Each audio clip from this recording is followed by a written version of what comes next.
Okay, back from my vacation. We talked about Marvel and Disney, but let's talk about how DC's heroes and villains are celebrating the holiday season. Today, we'll wrap up the first season of Batman: The Adventure Continues with its last story of the book, Secret Santa. I already talked about the history of the book from the last time I covered it, link in the description below, so here's the abridged version. It's meant to be a continuation of both Batman the Animated Series and The New Adventures, bridging the gap between it and the Justice League animated series. It was written by the writers of the show, Paul Dini and Alan Burnett, and lasted for 3 volumes, though they call them seasons, the last issue publishing this year. In season 1, we saw Batman deal with this universe's take on Deathstroke, Azrael, and Jason Todd. So how do they top all that? Well, let's see and find out. Warning, spoilers. Our story begins with Arnold Wesker, aka the ventriloquist, and his more violent half, Mr. Scarface, in the middle of a plan to hold the city hostage with enough explosives that can take out the entire city. Batman stops him, but in the process some of the explosives go off, killing all of Scarface's henchmen,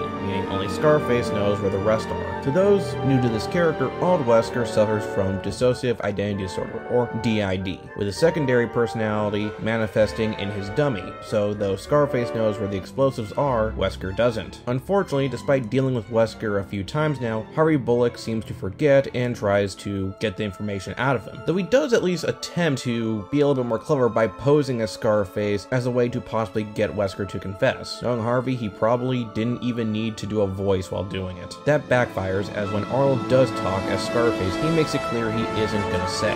Luckily, the bombs are inactive, so they have time to try to get Arnold to remember. Maybe too long though, as several months passed, where we are now in the holiday season, and though Arnold is still unable to remember where the bombs are, he's at least deemed healthy enough to leave Arkham Asylum. Which, hey, third time's a charm, since last time Arnold would appear in the animated series was in the New Adventures episode, Double Talk. Barrett had him cured and fall back, but he is cured again. Meanwhile, Harley and Ivy are at their hideout. Props to the artist for giving them an artificial tree, since in the episode Holiday Nights, there was a running gag of Harley trying to talk Ivy into getting a tree. So this kind of shows they made a compromise. Harley is bored and decides she wants to do something fun for the holidays. Ivy reminds her what happened last time in Holiday Nights, but Harley claims it will be different and decides that this year they're gonna throw a party with all their supervillain friends. Ivy agrees on 2 conditions: that the party isn't at their hideout and the Joker isn't invited. Oh yeah, that'll go well. Just ask Alexander Luthor how that went.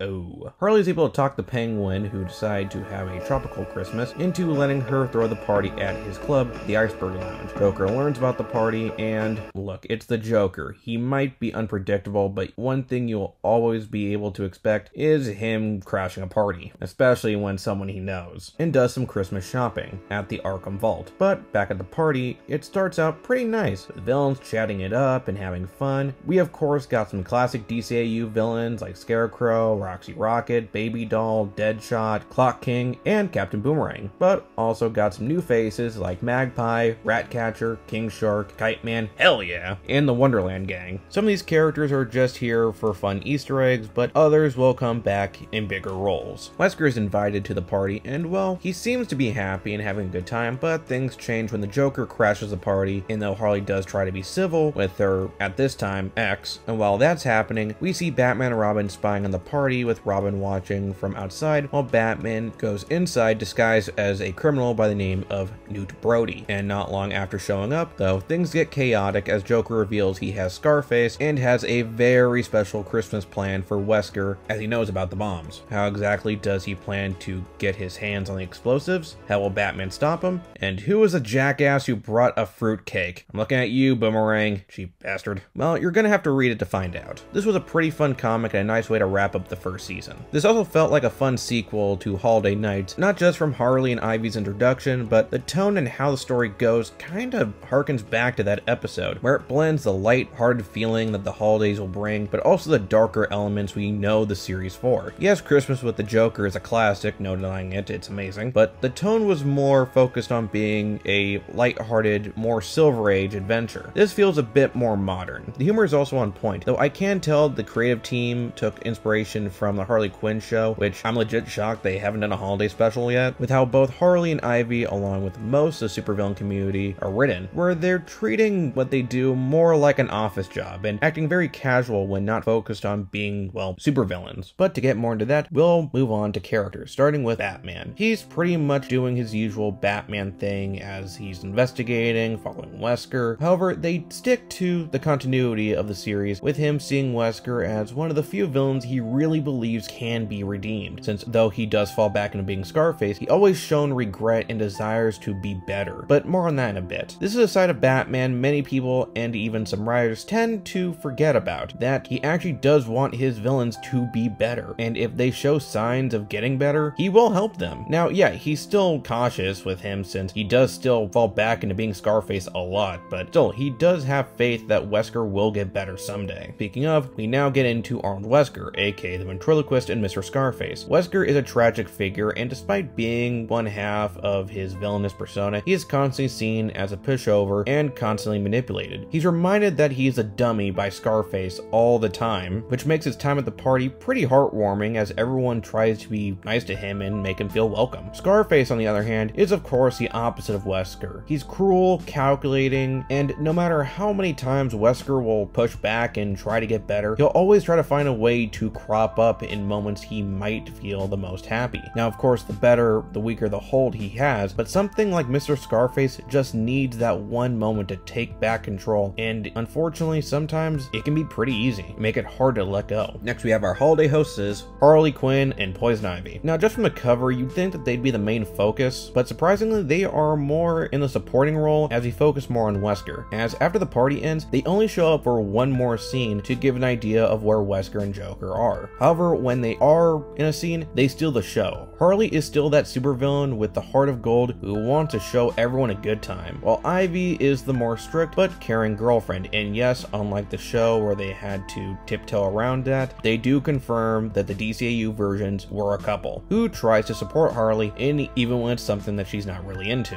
It's sweet but also sad knowing where their story goes. Again, you can tell they did take some inspiration from the Harley Quinn show, but that doesn't mean that they feel out of character in this universe. They still feel like Harley and Ivy from the animated series. I still hear Diane Pershing as Poison Ivy, and I definitely still hear Arlene Sorkin as Harley Quinn. Next up, we got our other main villain, the Joker, and like everyone is still on point from the animated series, while still having a darker edge, though in here it is a little bit more downplayed. He still has some creepy moments like when he first encounters Wesker, but has more humorous moments like using Scarface, which I'm sure was a reference to the Arkham games. Then there's how he crashes the party while his partner Straight Man acts polite. So yeah, Joker is awesome. Ty Templeton is still on art, and he's still doing a pretty solid job, though I did notice some hiccups. Like for example, at the Christmas party, he has Harley in this holiday getup that shows off some more skin, and it's pale like the Joker's. For those only familiar with the more recent comics, or the movie and animated series that depicts Harley with pale skin due to her falling in the same chemicals that made the Joker, that wasn't really a thing in the early days. In the animated series and in the comics, Harley wore makeup to give the clown appearance, which is even more jarring as right before we saw her without makeup, and again later. But yeah, not sure why Templeton designed her like that, but it now leads to a few questions that aren't safe for work.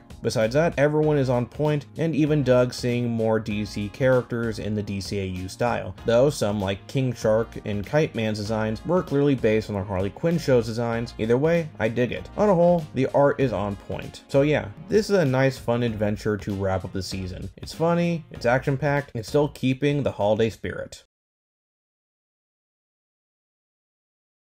Thanks for watching. Like, share, subscribe, and hit the notification bell for updates. Next time, well, we'll do something very special for Christmas. Later.